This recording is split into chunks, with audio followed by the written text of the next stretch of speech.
역대하에서 종교개혁을 일으킨 분이 두 분입니다. 어제까지 우리 살펴보았던 혹시 이름 기억하셔요? 히스기야. 그분이 이제 종교개혁이라고 하는 큰 하나의 어떤 영적 차원으로 보면 큰 하나의 에베레스트 산과 같은 존재입니다.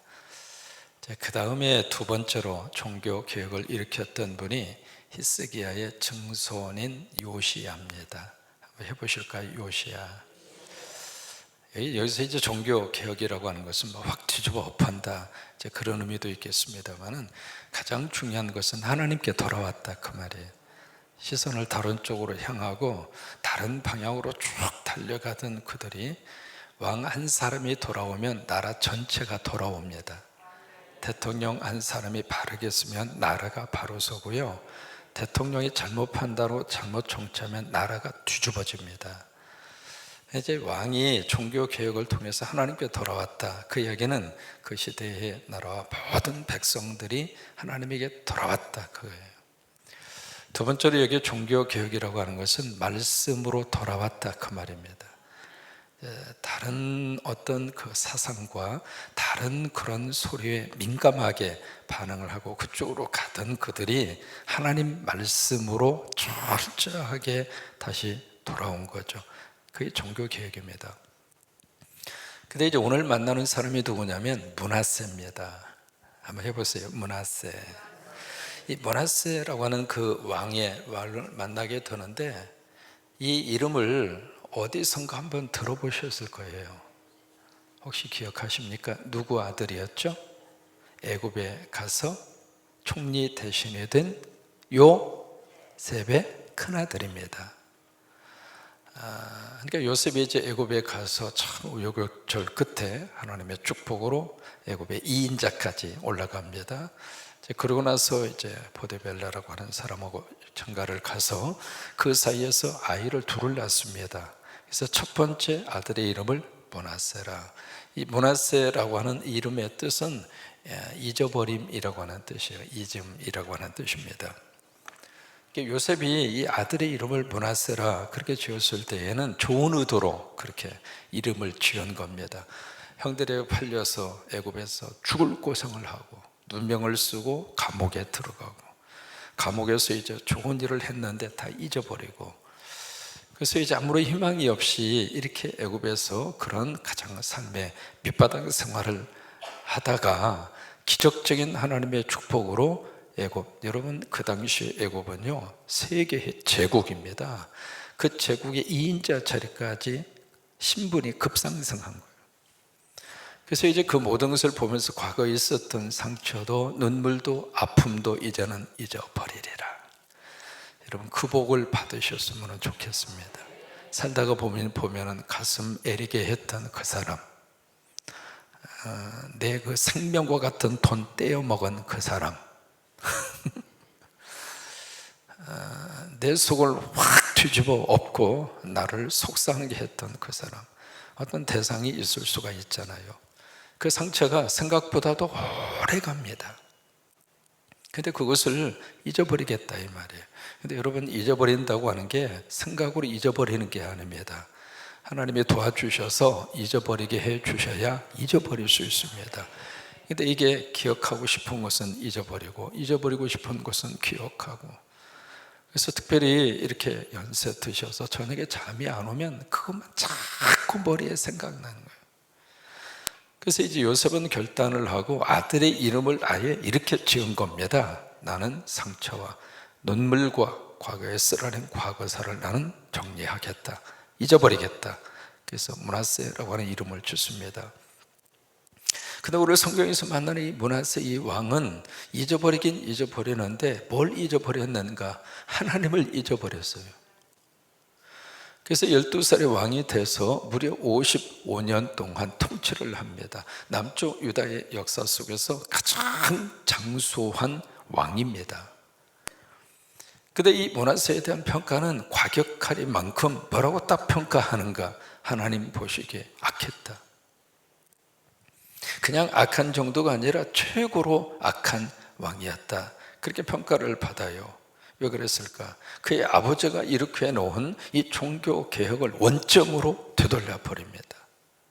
아니, 원점이 아니라 그 원점 이하로 추락시켜 버려요. 그래서 여러분들이 긴 본문을 읽으셨습니다만은 여기에 보시면은요, 3절부터 성경에서 만날 수 있는 모든 우상이 3절부터 여기에 몇 절 사이에 전부 다 언급이 됩니다. 그러니까 므낫세가 통치하던 그 시절에 우리가 구약 성경에서 만나는 수없이 많은 신들이 있잖아요. 이 신도 있고 저 신도 있고 잡신도 있고 귀신도 있고 고무신도 있고 남학신도 있고 신들이 그렇게 많아요. 그게 인간입니다. 사람은 눈에 보이는 세상만 가지고 못 살아요. 그래서 우리는 어느 시대, 어느 나라, 어느 민족이든지 종교가 있습니다. 그 종교가 없이는 인간은 살아갈 수가 없는 거예요. 그러다 보니까 이게 나름대로 이 신도 섬기고 저 신도 섬기고, 그래서 성경이 그렇게 신들이 그렇게 많아요. 근데 그 모든 신들이 이 므낫세가 통치하던 이 시절에는 마치 신들의 백화점처럼, 신들의 종합 세트처럼 몽땅 다 들어와 있는 거예요. 여기서 우리가 한 가지 질문을 던져봅니다. 왜 므낫세는 하나님을 잊어버리고 이 온갖 우상들을 여기에 자기 아버지가 헐어버린 산당도 다시 세우고, 그 성전에 이상한 우상을 갖다가 탁 세워놓고, 심지어 1월 성신 기억하시겠습니까? 해를 섬기고 달을 섬기고 뭐 별을 섬기고, 왜 그런 모든 신들을, 심지어 몰렉이라고 하는 신을 섬겨서 자식을 불에 태워서 제물로 바치고, 이런 일들을 왜 므낫세는 했을까? 아니, 왜 할 수밖에 없었을까? 우리가 이 므낫세라고 하는 사람이 12살에 왕이 됐잖아요. 그때 바로 위에서 어떤 세력이 급부상을 하는다면 바벨론이 급부상해요. 근데 바벨론이 급부상하는데 그게 바다와 메대, 바사, 메대, 이런 페르시아 그 기원입니다. 이제 그 나라들이 일어나기 전에 아수르 또는 아시리아 같은 말이거든요. 그 나라가 세계를 꽉 잡고 있었습니다.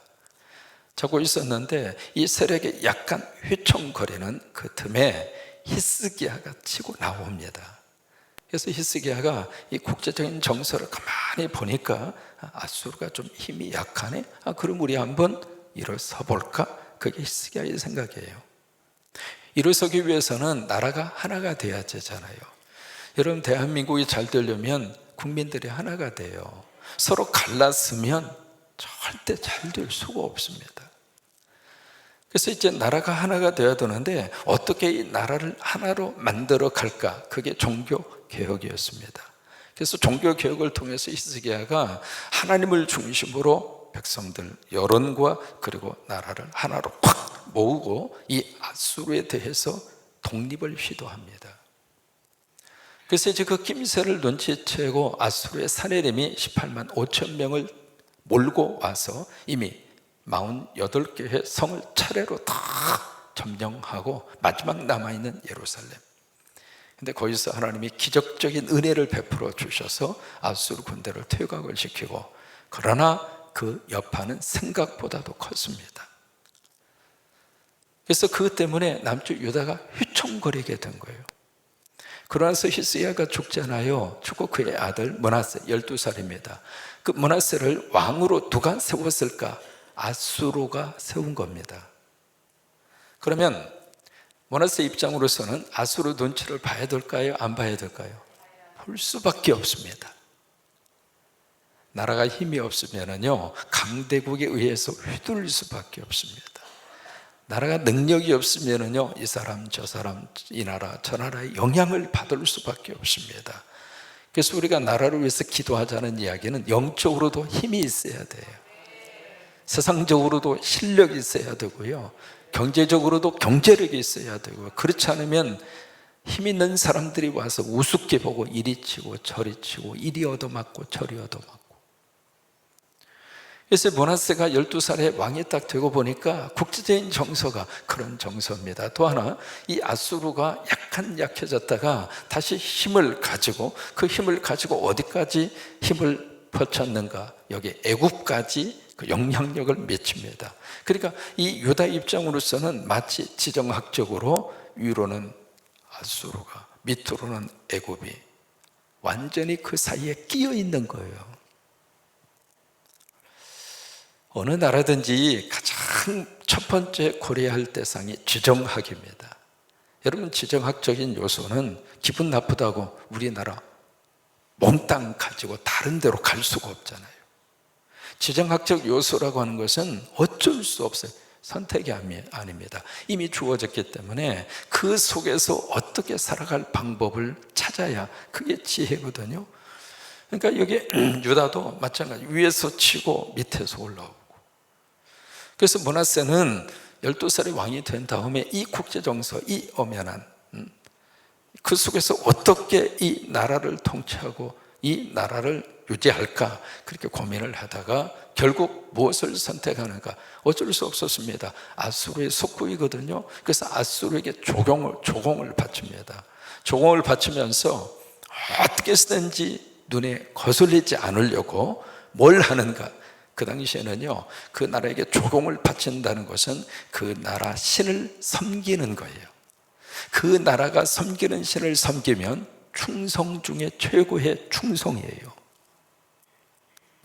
므낫세는 이 나라를 통치하고 살리기 위해서 아수르의 신들을 갖다가 예루살렘 성전에 갖다가 놓는 거예요. 왜? 내가 당신들 잘 섬기겠다고, 내가 당신들 말을 잘 듣겠다고. 그게 아수르의 국제 정책이었어요. 그래서 신들이 이렇게 많은 거예요. 므낫세 입장으로서는요, 어쩔 수 없는 선택이었습니다. 또 하나, 1월 성신을 섬겼다고 지금 기록이 되어 있잖아요. 1월 성신은 누가 섬겼는가? 가나안에 살고 있었던 토착민들이 섬기던 신이에요. 그럼 어떻게 이 신을 또 므낫세가 섬기게 됐는가? 아버지가 종교 개혁을 했잖아요. 종교 개혁을 하다가 보니까 지금까지 수백 년 동안 쭉 그 종교를 가지고 섬기던 일반 백성들 속에서 불만이 생기는 거예요. 왜 꼭 교회 나오라고 하느냐? 왜 꼭 예배를 드리라고 하느냐? 우리는 우리대로 종교가 있는데.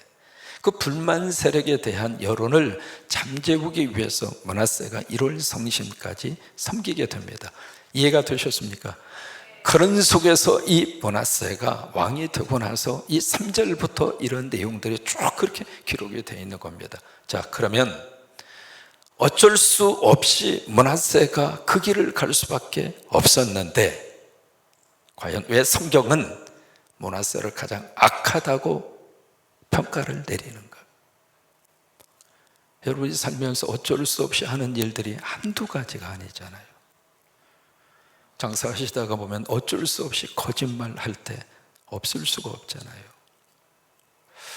그것이 우리는 처세술로 생각을 하고 있고 그것이 지혜롭게 사는 거라고 생각하고 우리가 살고 있는데, 므낫세도 어쩔 수 없이 이 긴박한 국제 정서 속에서 민족과 이 나라를 통치하고 끌고 갈 수 있는 길은 이거밖에 없다. 그렇게 해서 어쩔 수 없이 므낫세가 이 길을 선택을 했는데, 왜 성경은 므낫세를 가장 이렇게 악하다고 평가를 하는가, 이 말이에요. 여러분, 코로나를 딱 만나고 나서요, 목회자들의 고민이 한두 가지가 아닙니다. 그 중에 무엇인가? 아무리 전화를 드리고 이제 주일 성수하셔야 하죠, 예배 지키셔야 하죠, 그 말이 안 들어갑니다. 코로나 때문에 우리가 어쩔 수 없이 비대면으로 할 수밖에 없었던 특수 상황이 이제는 일반화되어 버린 그 층이 거의 20에서 30%의 기독교인들입니다. 어쩔 수 없이 했던 그 일들이 지금 이상한 모습으로 교회 속에, 성도들 속에, 의식 속에 들어와 있다, 이 말이에요. 마치 므낫세가 어쩔 수 없이 그것을 했는데 우리는 이해가 다 되거든요. 여러분 살면서 어떻게 100% 정직하게 삽니까? 예수 잘 믿는 집사님이 압구정동에서 옷가게를 했어요. 그 옷을 띄어다가 자기 수고비, 그 다음에 이익해서 이렇게 정직하게 해서 이제 옷에다가 액수를 딱 붙여서 그렇게 옷가게를 했는데 옷이 하나도 안 팔리는 거예요. 그 왜 그런가 싶어서 봤더니 옆에 가게를 봤더니 자기하고 똑같은 옷인데 세상에 자기는 정직하게 해서 액수를 딱 붙였는데 옆 가게는 공이 계속 더 붙어 있는 거예요. 세상에 이렇게 액수를 올려놨는데도 장사가 돼? 이렇게 보니까 그 집은 장사가 되는 거예요. 근데 정직하게 장사하는 이 집사님 가게는 장사가 안 되는 거예요. 그래서 어떻게 할까 이렇게 고민을 하다가 나도 어쩔 수 없이 한번 해보자 해서 붙여놓은 그 가격표에다가 공을 하나씩 다 붙였어. 10만 원짜리를 100만 원으로, 150만 원짜리를 1,500만 원으로. 그랬더니 장사가 되는 거예요. 어쩔 수 없이. 오늘 하루를 살면서도 여러분 어쩔 수 없이 거짓말을 해야 하고, 어쩔 수 없이 그곳을 가야 하고, 어쩔 수 없이 내 마음에 원치 않는 것을 해야 하고, 그게 우리 삶이에요. 여러분 그것을 누가 그렇게 살면 안 된다고 윽박을 지르고 그렇게 살지 말라고 말할 수 있는 사람이 누가 있습니까? 우리가 므낫세에 대한 것을 이 성경에 기록된 내용만 보지 마시고요, 므낫세 입장에서 한번 들여다보면 이해가 된단 말이죠. 그러면 왜 성경은 이 므낫세를 이렇게 평가를 하고 있는가? 이게 중요한 거예요. 어쩔 수 없이 그랬다 치더라도 이해는 하지만, 그러나 그 속에서도 하나님 믿고 살 수는 없느냐? 그 질문이에요. 어쩔 수 없이 세상의 흐름에 나를 맡겨서 그렇게 해서 인생을 그렇게 살지 말고. 왜?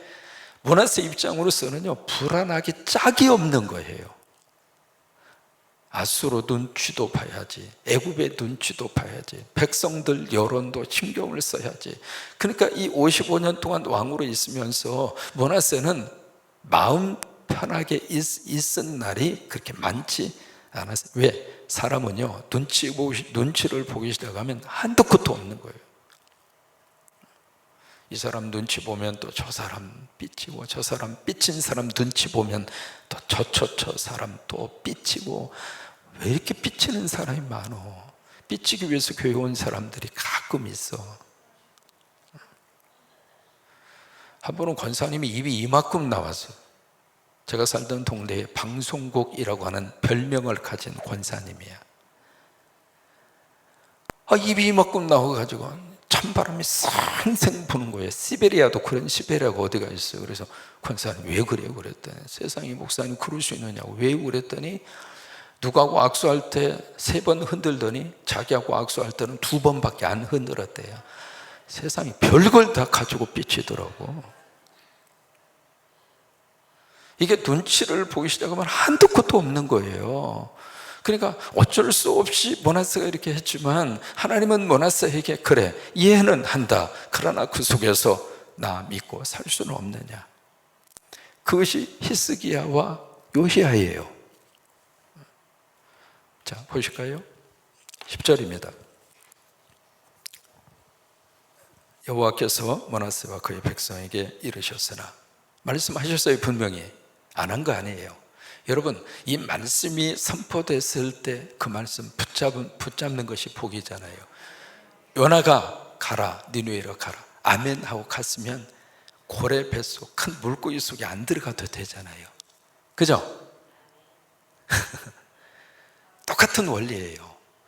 처음에 말씀을 하셨어요. 그때 아멘 하셨으면 나라도 그 고생할 필요 없고, 므낫세도 속 편하게, 그리고 눈치 보느라고 그렇게 스트레스 안 받고 그렇게 통치를 했을 거예요. 그러나 그들이 듣지 아니함으로 안 들었어요. 그러니까 11절에 일이 드디어 터지고 맙니다. 여호와께서 아수르 왕의 군대 지휘관들이 와서 치게 하심에 전쟁이 일어난 거예요. 아수르가 와서 지금 유다를 완전히 풍지박산을 만들고 있는 거죠. 그들이 므낫세를 사로잡고 쇠사슬로 결박하여 바벨론으로 끌고 가니라. 여러분, 이거는요 부조라고 그래서 이 벽에다가 석조로 해서 쭉 이렇게 하는 걸 부조라고 그러잖아요. 그 당시 포로로 끌려가는 사람들의 모습을 아수르 그 제국 시절에 부조로 만들어서 쭉 남겨놨습니다. 사람을 어떻게 끌고 갔는가? 송아지, 여기를 콧불에라고 그러죠. 콧불에, 코에다가 이렇게 사람을 그렇게 해가지고, 그래서 질질질질 1700km를 걸어서 아수르로 끌고 갔습니다. 그게 11절입니다 12절입니다 같이 읽으실까요? 그가 환난을 당하여 그의 하나님 여호와께 간차. 무엇을 당했죠? 윗바닥에 딱 떨어지고 보니까 의지했던 그 모든 것들이 아무 의미가 없는 거예요. 아수르 눈치 보면서 그렇게 안 먹고 안 쓰고 조공도 바치고 환심을 살려고 그들이 섬기는 신도 갖다가 교회에다가 딱 갖다 놓고 별짓을 다 해봤는데 이 상황이 딱 벌어지고 나니까 아무도 없더라 이 말이에요. 여러분, 수술실 들어가기 전 여러분 곁에 누가 함께 합니까? 아무도 없습니다. 어떤 의미에서 인간은 철저하게 홀로 영원할 것 같은 부부의 관계도 앞서거니 뒤서거니 그렇게 하면 자식들을 위해서 그렇게 애를 쓰고 그렇게 사랑하고, 그래서 그 자식이 내 곁에, 그리고 내 마음을 이해하고 나에게 도움이 되고 힘이 되고 그럴 줄 알았는데 그렇던가요? 사람은 어떤 면에서 철저하게 홀로 있습니다. 홀로. 여기 므낫세는 그것을 뼈저리게 느낍니다. 이 고생도, 이런 고생이 어디가 있습니까? 왕이 그렇게 끌려갔으니 백성들은 어떻게 끌려갔겠습니까? 그 고통 속에서 므낫세는 깨달아요. 그리고 붙잡아야 할 대상을 제대로 붙잡습니다. 그게 바로 누구인가? 그의 하나님 여호와께 간구하고 그의 조상들이 하나님 앞에 크게 겸손하여 13절 함께 읽습니다. 기도하였으므로 하나님이 그의 기도를 받으시며 그의 간구를 들으시사 그가 예루살렘에 돌아와서 다시 왕위에 앉게 하시매 므낫세가 그제서야, 여기다가 동그라미를 쳐보세요. 그제서야 여호와께서 하나님이신 줄을 알았더라. 그 전에 므낫세는 하나님은 모든 신들 가운데 있는 하나의 신일 뿐이었습니다. 그런데 이를 겪고 나서 하나님이구나, 그렇구나. 아무리 이 국제정서 미국이 와서 흔들려고 하고 중국이 윽박을 지르고 말 안 들으면 말이야 수출 수입 못하게 하겠다고 윽박을 지르고 일본은 일본대로 우리 일어날 거야, 이제는 전쟁을 할 수 있는 군대를 만들 거야, 북한은 북한대로 우리 핵에서 까불기만 해봐 그냥 불바다 만들어 버릴 거야. 그런 틈바구니, 이 지정학적인 틈바구니 속에서 우리가 살고 있지만은, 그러면 어느 나라 눈치를 봐야 합니까? 친미를 해야 됩니까? 친중을 해야 됩니까? 친일을 해야 됩니까? 아니지. 러시아에서 우리가 가스가 들어오지 않으면 갑자기 에너지 값이 폭발적으로 올라갈 터인데 어떻게 먹고 살려고 그래? 러시아 가까이 해야지. 그러면 친러시아를 해야 합니까? 예수 믿는 사람은, 물론 정치인들은 그렇게 저렇게 말할 수 있습니다만은 우리 크리스찬들의 답은 딱 하나입니다. 하나님이다. 성경이 말하고 싶은 내용은 바로 그 점이에요. 그것을 성경은 이스라엘의 역사를 쭉 기록을 하면서 우리에게 알려주시는 이유가 바로 그겁니다. 하나님이라요. 하나님이란 말. 므낫세가 따라서 아십니다. 그제서야 그 전에는 몰랐다 그 말이에요. 그제서야 이전과 그제서의 이후가 달라졌습니다. 그래요. 우리들은 이미 그제서야를 깨달은 분들이 많습니다. 이미 그제서야를 깨닫고 그래 나 하나님 섬기고 살 거야. 불안한 세상에 뭐 나 이거 섬기고 나 그거 싫어. 나 교회 다니고 나 예배 드리고 나 하나님 믿고 살 거야. 다른 거 유혹하지 마. 관제제 보살냉심만 하나 밀당심 경생 정신 공공중이정 나 안 해. 나 그런 거 하기 싫어. 토정비결 아유 무슨 토정비결. 나 하나님만 믿고 살 거야. 나 인생 그렇게 복잡하게 살고 싶지 않아. 나 하나님만 의지하고 살 거야. 이미 그제서야를 깨달은 분이에요. 이미 그제서야의 은혜를 받은 분이에요. 또 하나 앞으로 그제서야의 은혜를 받을 분들입니다.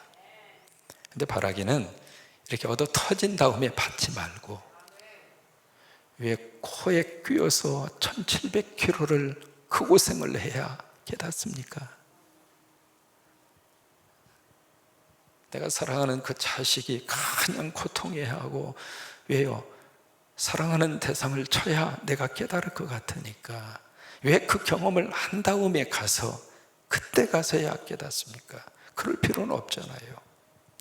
이미 그제서야를 다 깨닫고 우리가 하나님 붙잡고 오늘도 믿음으로 승리하시게 되기를 주의 이름으로 축원합니다. 이 그제서야를 깨달은 다음에 므낫세가 그 다음에 확 바뀌어졌어요. 어떻게 바뀌어졌는가? 15절 우상을 다 깨부숴버립니다. 이제 너네들 눈치 안 볼 거야. 아수르 이거 꼴값하고 자빠졌네. 나 하나님 있어. 이게 므낫세의 변화입니다. 이제 당신들 눈치 보고 뭐 충성 아이고 나 안 할 거야. 나 이제 하나님께 충성하고 하나님을 의지하고 살 거야. 그래서 15절 이 우상들을 전부 다 깨부숴버리고 다 던져버리고 그 다음에 두 번째로 이 므낫세가 예배를 회복합니다. 예배를 딱 회복하면서 나 이제는 하나님만 섬길 거야. 그게 16절입니다 16절 한번 같이 읽습니다.